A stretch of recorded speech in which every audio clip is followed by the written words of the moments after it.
By Tony? I think that's the first time we've scored 100 since I've been here, so that's a good sign. Offensively, we got some guys that can put the ball in the basket, and that makes the game a whole lot easier. But I know this defensively, we're light years away from where we need to be. And it's mainly the new guys, just understanding that it's not about gambling and trying to steal. It's about being in the right position. And being disciplined defensively, but we've got a chance. We got some depth. We got some athleticism. This is a team that we should rebound it better this year. We should be able to score better. And if we can get to the level defensively we've been, we got a chance to turn the corner. Tony, for an unexpert like me, it looks like there's a lot more athleticism and just pure talent out there right now than there has been in the past 2 years. Yeah, I mean, there is, but that doesn't necessarily mean we're going to win more. I mean, we've got to get those younger guys to understand that it's the little things at this level that make the difference, and they don't quite understand that yet. They still, where I talk about we want to hit singles, we don't want to go for the home run every time, and right now those guys are always trying to go for the home run, whether it's defensively trying to steal, and when you're thinking steal, you get out of position, and now your defense is compromised, and you're trying to scramble and help and rotate, which we don't want to do. There was too much of that tonight, but no question,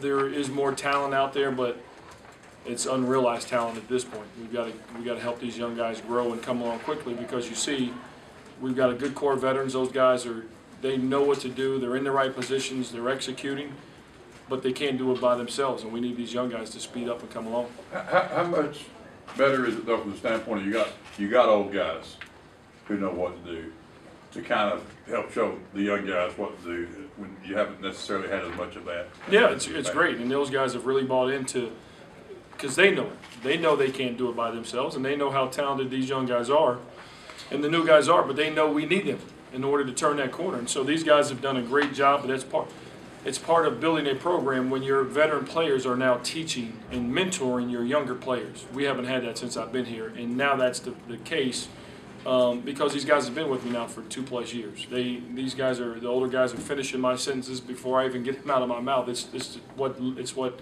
seniors do, and it's what happens when you build a program. These guys have been around you for as long as they have now. But they're doing a great job of setting the tone in practice every day, and then they're doing a great job of teaching and helping me coach and mentor these young guys, because they know we need them.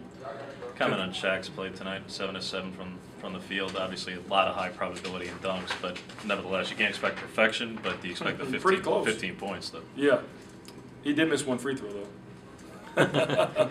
Leave it up to the coach to pick out the negative. No, Shaq played good. He's one of those guys that brings a different level of athleticism to the floor, and he can make some athletic basketball plays that, maybe we've had one guy that could do that since I've been here, and Kenny Gabriel. And so Shaq's a guy that's electric. I know the fans are excited about Shaq, but he's a guy that's got to grow defensively. He's a guy he does a lot of ball watching, gets him out of position. You saw he got backdoor 3 or 4 times tonight, and so it's things that we're working on with him to help him grow as a player, not just an athlete. You mentioned missed free throws. Is that going to be a bigger emphasis this year, being more consistent from the line? No, because it's been a big emphasis every year. That's not going to change. I mean, we gotta go to that line, and we gotta step up and make free throws. 68% is not going to get it done.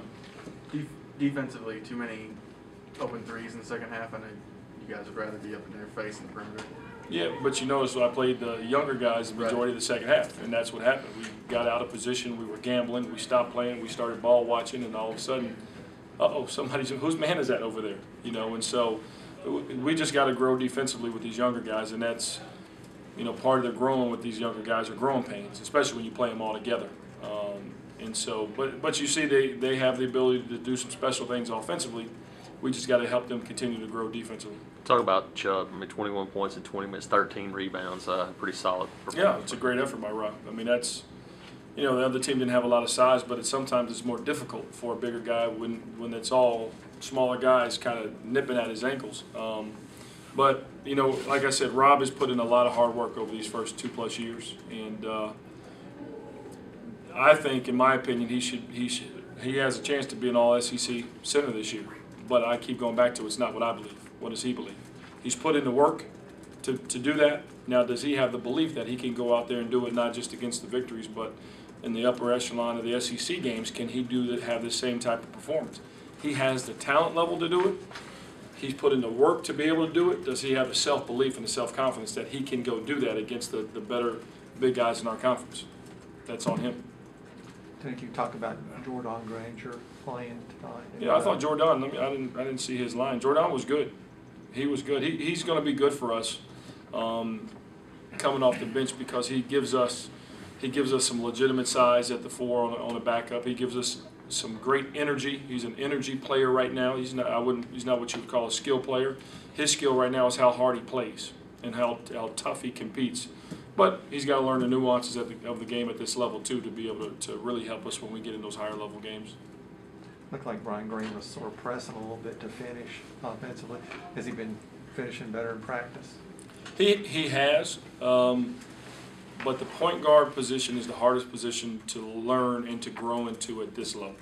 The hardest one, because you've got so much on your shoulders, and especially playing that position for me, you got a lot of responsibility. So I'm sure his head is spinning right now, but there's not one player on our team that works harder than him in practice, in the film room, extra work with coaches because he wants to be great. He wants to be great, and he'll get it in time. But that's the best part about having a senior point guard in Josh Wallace. I know what I'm going to get from him every day, and now it's his job to help tutor Brian Green and Jordan Price at that position and kind of teach them the nuances. But from day one to right now, Brian Green has come light years in terms of understanding what it takes to play the position at this level, but he's still got a long way to go.